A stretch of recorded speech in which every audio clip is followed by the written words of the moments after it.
Hello, welcome back to SN passion. కాకరకాయ కారం పొడి. నిజమేనండి, మీరు విన్నది. కాకరకాయ కారం పొడి చాలా బాగుంటుంది. అస్సలు చేదు లేకుండా. కాకరకాయలంటే ఇష్టపడని వాళ్ళు కూడా చాలా ఇష్టంగా తింటారు. మీరు చెప్పే వరకు వాళ్ళకు తెలీదు అది కాకరకాయ కారం పొడి అని. ఒక్కసారి నేను చెప్పే ప్రాసెస్లో మీరు చేసి పెట్టుకున్నారంటే ఫ్రిడ్జ్లో అయితే 6 మంత్స్ వరకు నిల్వ ఉంటుంది. ఎలా చేయాలో చూడండి, క్లియర్గా చెప్తాను. నేను పావు కేజీ కాకరకాయలు తీసుకున్నా అండి. ఇలా గ్రీన్గా ఉండేవి సెలెక్ట్ చేసుకోండి. నీట్గా కడిగేసుకున్నాక వాటిని ఇలా సన్నగా చక్రాల్లాగా కట్ చేసుకోవాలి. ఇలా కట్ చేసి పక్కన పెట్టుకోవాలి. ఈ కారంలోకి 1 టీ స్పూను శనగపప్పు, 1 టీ స్పూను మినపప్పు, 1 టీ స్పూను జీలకర్ర, 10-15 వెల్లుల్లి, ఒక నిమ్మకాయ సైజ్ అంతా చింతపండు, 10-15 ఎండుమిర్చి. కారం తినేదాన్ని బట్టి చూసి వేసుకోండి. వీటితో పాటు ఒక గుప్పెడు పల్లీలను కూడా తీసుకోవాలి. వీటన్నింటినీ సపరేట్గా వేయించుకోవాలి. డ్రై రోస్ట్ చేసుకోవాలండి, ఆయిల్ వేయకూడదు. చింతపండును కూడా వేయించుకోవాలి. చింతపండులోని తేమ మొత్తము డ్రై అయిపోతుంది.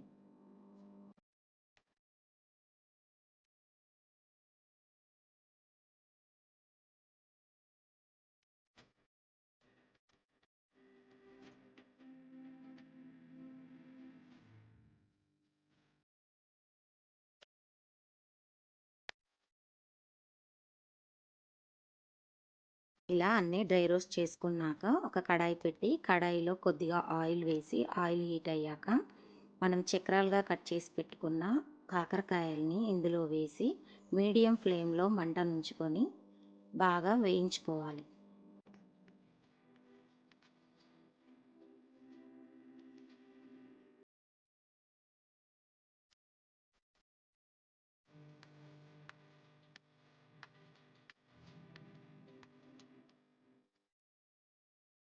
ఇలా కాకరకాయలు ఈ కలర్లోకి చేంజ్ అయ్యాక వీటిని పక్కన తీసుకొని మిగతావి కూడా వేయించుకుందాం.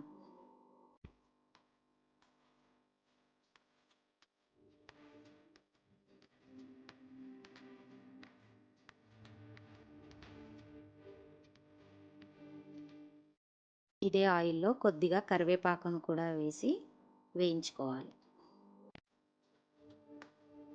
చూసారా, కాకరకాయల కలర్ చేంజ్ అయ్యేలాగా ఇలా క్రిస్పీగా అయ్యేంత వరకు డీప్ ఫ్రై చేసుకోవాలి.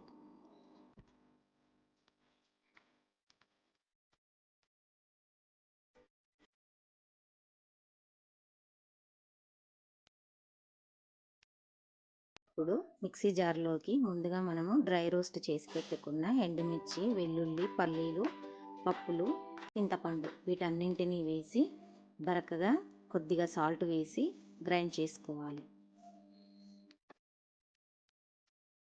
గ్రైండ్ చేసుకున్నాక ఇందులో పావు టీ స్పూన్ పసుపు, కొద్దిగా ఇంగువ, మనం ముందుగా డీప్ ఫ్రై చేసి పెట్టుకున్న కాకరకాయలను కూడా వేసుకొని మరొక్కసారి మిక్సీ తిప్పుకోవాలి. ఇలా వస్తుందండి కారం పొడి. మరి ఎక్కువ మెత్తగా కాకుండా కొంచెం బరకగా ఉండేలాగానే గ్రైండ్ చేసుకోవాలి. ఇందులో మనము ఆయిల్లో వేయించి పెట్టుకున్న కరివేపాకును కూడా వేసి అంతా బాగా మిక్స్ చేసుకోవాలి. ఒకసారి సాల్ట్ని చెక్ చేసుకోవాలండి. నాకైతే సరిపోయింది. తగ్గితే కనుక సాల్ట్ కలుపుకోవాలి.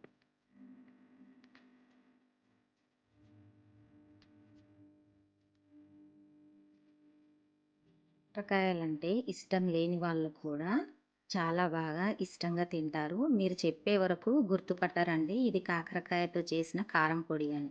ట్రై చేయండి, చాలా బాగుంటుంది. ప్రతి ఒక్కరికి చాలా హెల్త్ బెనిఫిట్స్ని ఇచ్చే కాకరకాయలని మనం చేదుగా ఉందని తినం కదా. ఇలా చేసి చూడండి, ఇడ్లీలోకి కూడా బాగుంటుంది. పిల్లలకైతే చాలా బాగా తింటారు. మీరు ట్రై చేసి చూడండి. 6 మంత్స్ అయినా ఫ్రిడ్జ్లో పెడితే నిలవ ఉంటుంది. ఇలా ఒక ఎయిర్ టైట్ కంటైనర్లో వేసి ఫ్రిడ్జ్లో పెడితే 6 మంత్స్ వరకు ఉంటుంది. బయట పెట్టిన 3 మంత్స్ వరకు పాడవకుండా ఉంటుంది. ట్రై చేయండి. షుగర్ పేషెంట్స్కి అయితే డైలీ ఒక 2-3 ముద్దలు దీంతో నెయ్యి వేసి పెట్టండి, చాలా బాగుంటుంది.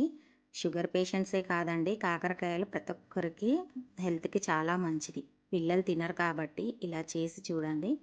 పిల్లలకు అసలు అది కాకరకాయ అని మీరు చెప్పేంత వరకు గుర్తుపట్టరు. ట్రై చేస్తారా? నచ్చిందా అండి? నా ఛానల్ని సబ్స్క్రైబ్ చేసుకోండి, లైక్ చేయండి. వంటలు ఒక్కటే కాదండి, గార్డెన్కి సంబంధించినవి, వెయిట్ లాస్కి సంబంధించిన రెసిపీస్ కూడా నా ఛానల్లో ఉంటాయి. సపోర్ట్ చేయండి.